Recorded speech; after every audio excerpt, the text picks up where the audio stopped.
Pack is nothing more than a festive holiday-themed add-on.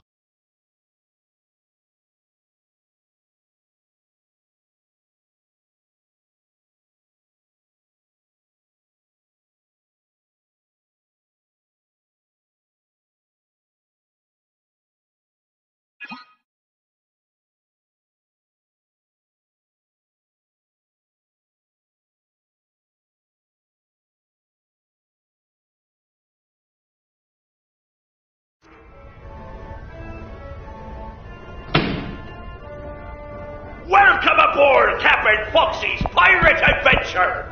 You can help me with this here adventure by shooting the targets with that there hand cannon. Do your best, or I'll send you to Davy Jones's locker.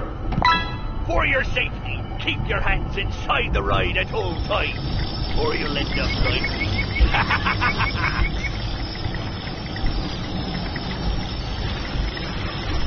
Ahoy! Set sail for treasure!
Ghost pirates!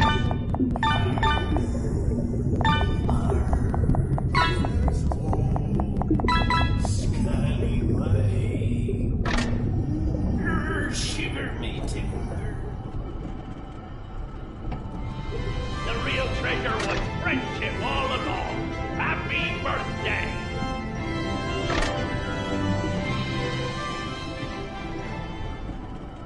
Now, let's see how you did.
Welcome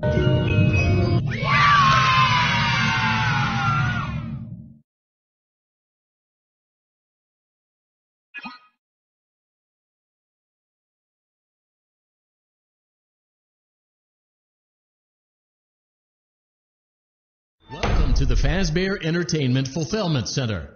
Today, we are assembling animatronic performers. Each animatronic unit will bring joy to the children at one of our many Freddy Fazbear locations. Just place the necessary components in the assembly chute conveniently located at the front of your workstation. Each work order is unique, so gather only the components as shown on the quad monitor array. Use the high-voltage shock buttons to gently remove any unwanted critters that stumble onto the assembly line. Now, let's get to work.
Well done. Let's see how you did. Piece of cake.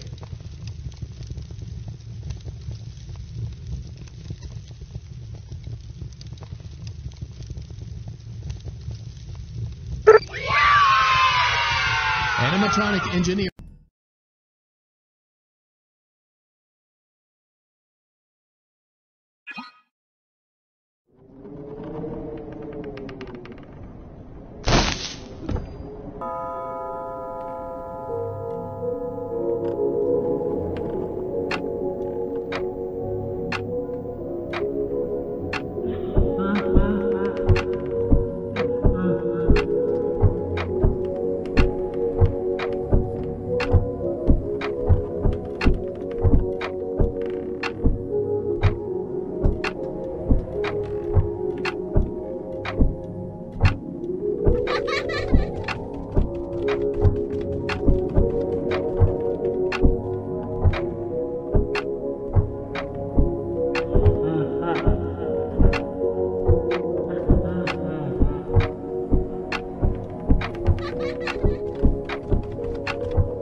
Welcome back to Research and Development.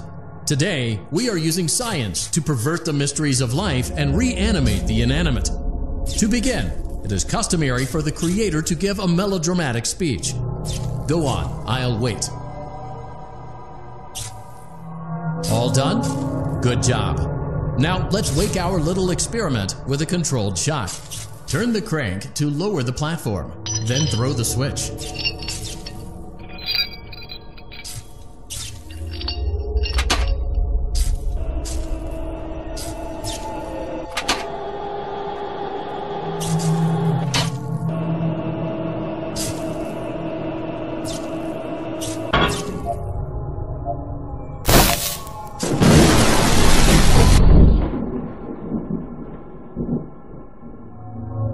It's alive, but lacking the necessary control module, namely the brain. So let's calibrate one. Use the laboratory tools to adjust the brain. When you are satisfied, carefully place the brain in the creature's animatronic head cavity.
Well done.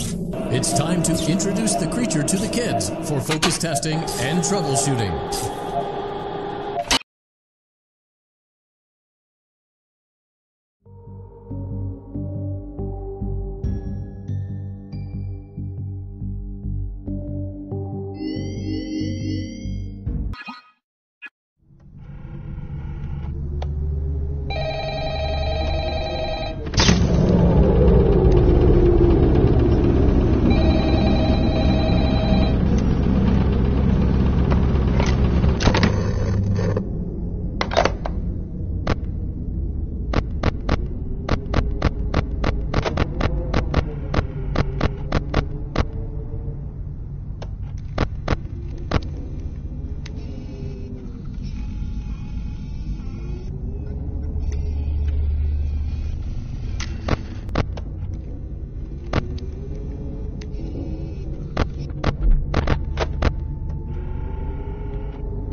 Hello? Can you hear me? Don't exit this room, okay? This isn't a mistake. This room isn't a mistake. I had to hide these logs away from the core gameplay files, in a place that only a beta tester would look, and in a place where the files could be protected. I just really hope that the next development team finds this before the game is released to the public. This game has some kind of malicious code in it that we haven't been able to fully contain, or even understand for that matter. We're over budget and out of time. But that's not the reason that we're shutting down. Listen, I have to keep this short so the file size will be small enough to fly under the radar. There are more. They may not be in order. Have you ever heard of a guillotine paper slicer? It sounds made up, but it's an actual piece of office equipment. I didn't even know we had one in the supply room. I guess they're more common at businesses that do a lot of graphic design work. I remember seeing one when I was still in school, and even then, I knew how dangerous it looked. I was always afraid of losing a finger. That seems so silly now. Jeremy used to do design work. I guess that's how he knew it was there. I came in early that morning. No one else was there. At least that's what I thought. The supply room was lit. I didn't even notice Jeremy standing in the testing room as I walked past. The supply room was so bright, glowing from all the way down the hall.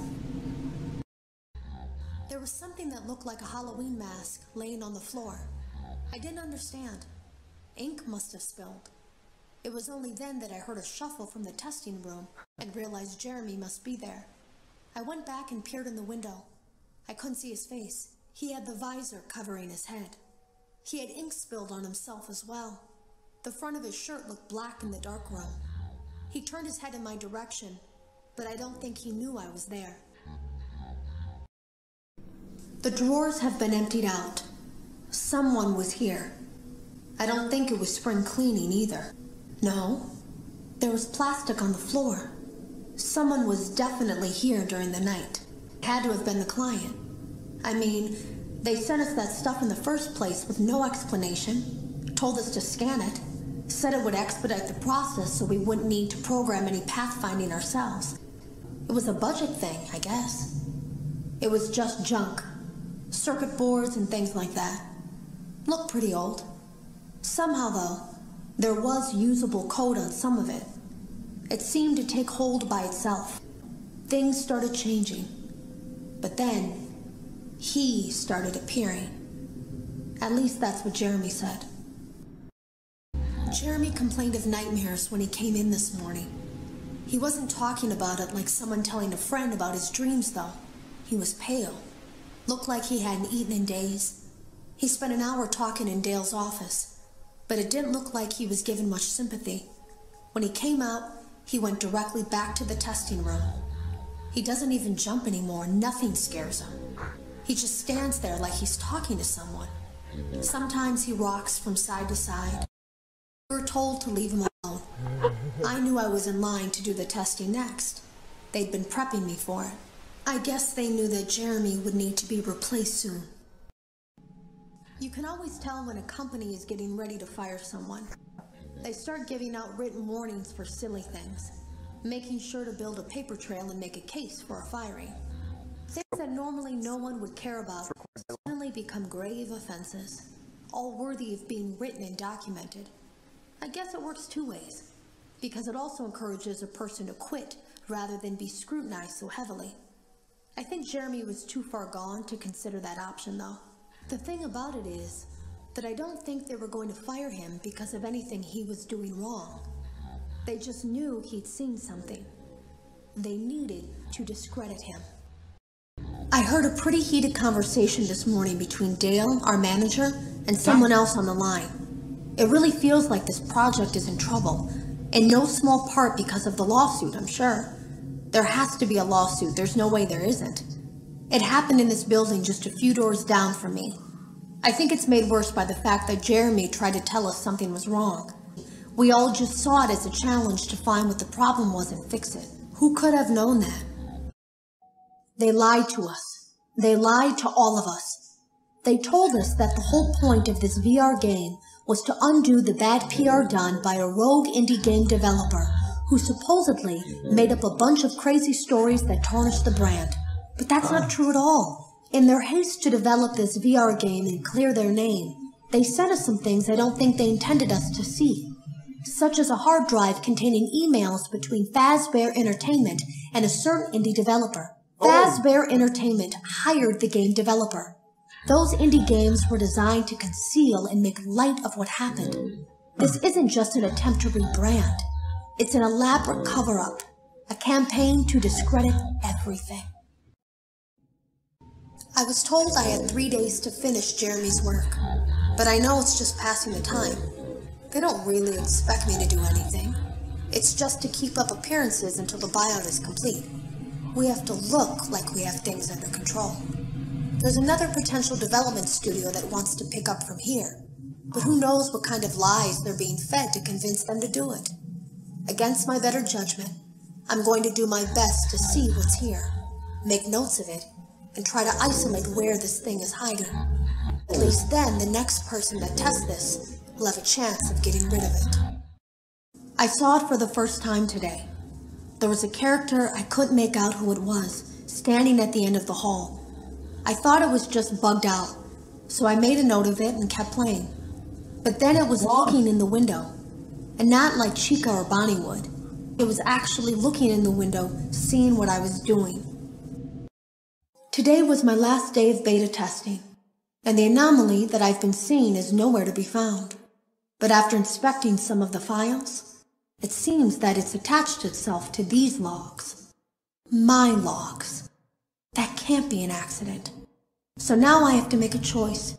Do I leave these logs here for you to find, or do I try to purge this thing myself by destroying the logs? I've chosen the latter. I can't delete them. By creating a protected area to store these logs apart from the game, I effectively gave this thing a safe place to hide itself. It's in here now. I may not be able to delete it, but I might be able to do something else now that it's attached itself. I have an idea. I ran a fragmentation program on the area of memory that was storing these logs for you. I effectively broke the files into pieces and broke the anomaly along with it. That means that you won't have my warnings to guide you, but hopefully it also means that this anomaly, this virus, or whatever it is, will remain broken and unable to do more damage. Hello. You don't know me. I had created a series of logs for you documenting the troubled development of this VR game that you're now testing, in hopes that you, whoever you are, and whatever team you're with, will abandon development. Now I fear that those logs are being used as a Trojan horse. If you're unable to abandon development, hide all traces of these logs that I've created. I fear that finding them and reassembling them will also reassemble the very thing I've tried so desperately to destroy. There is a way to kill it. It wants to escape through someone plugged into this game. That's you now. You have to let it begin the process of leaving through you. Then use the disconnect switch that I've embedded by the main stage. Let it approach you. Let it begin to merge with you. Play the music and flip the switch. That will cause a hard restart of the game and flush the memory, effectively killing it. I hope. I don't know when it will come for you.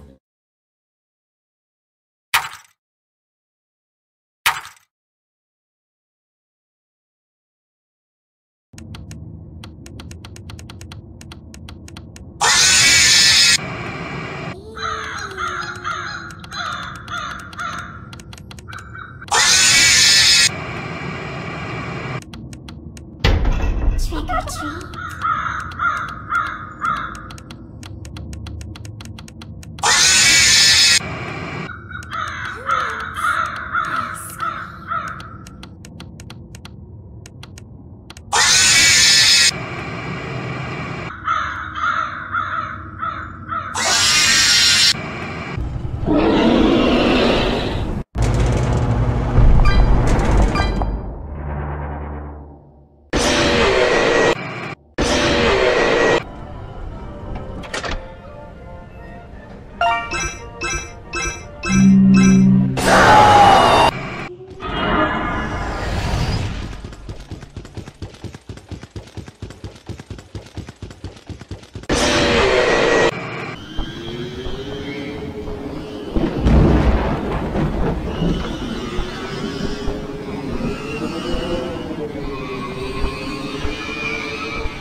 Satisfied, carefully place the brain in the creature's animatronic head cavity.